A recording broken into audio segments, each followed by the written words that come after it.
Kaloor south 16-ാം ഡിവിഷനിൽ നിലവിലെ കൗൺസിലറായ UDF സ്ഥാനാർത്ഥി MG അരിസ്റ്റോട്ടിൽ വിജയിച്ചു. 1686 വോട്ടിനാണ് അരിസ്റ്റോട്ടിൽ വിജയം കൈവരിച്ചത്.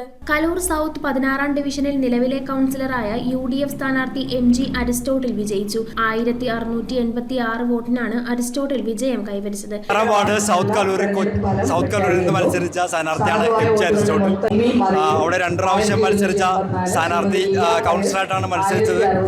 വലിയ ഭൂരിപക്ഷത്തിൽ വിജയിച്ച് കയറാനായിട്ട് LDF സ്ഥാനാർത്ഥി KV മനോജ്, NDA സ്ഥാനാർത്ഥി AB അനിൽകുമാർ എന്നിവരാണ് എതിർ സ്ഥാനാർത്ഥികളായി മത്സരിച്ചത്. 1008 വോട്ടാണ് LDF സ്ഥാനാർത്ഥി KV മനോജിന് ലഭിച്ചത്. 678 വോട്ടുകളുടെ ഭൂരിപക്ഷത്തിലാണ് എതിർ സ്ഥാനാർത്ഥികളെ പിന്തള്ളി MG അരിസ്റ്റോട്ടിൽ മുന്നിലെത്തിയത്. News bureau, Kochi. ചുള്ളിക്കിലുള്ള നമ്മുടെ സോൾ ഫാഷനിൽ എല്ലാ വസ്ത്രങ്ങൾക്കും 50% വരെ ഓഫർ ഉണ്ട്. കുട്ടികളുടെ പാൻസിന് 25 രൂപ കൊടുത്താൽ ഈ കോഡ് സെറ്റിന്റെ വില വെറും 199 ആണെന്ന് പറഞ്ഞാൽ നിങ്ങൾ വിശ്വസിക്കുമോ? ഇതിന് റേറ്റ് വരുന്നത് വെറും 310 രൂപ മാത്രം. ഗേൾസിന്റെ നല്ല ട്രെൻഡിങ് ക്രോപ്പ് ടോപ്പുകൾ വേഗം വന്നാൽ ഡബിൾ ആയിട്ട് മേടിക്കും.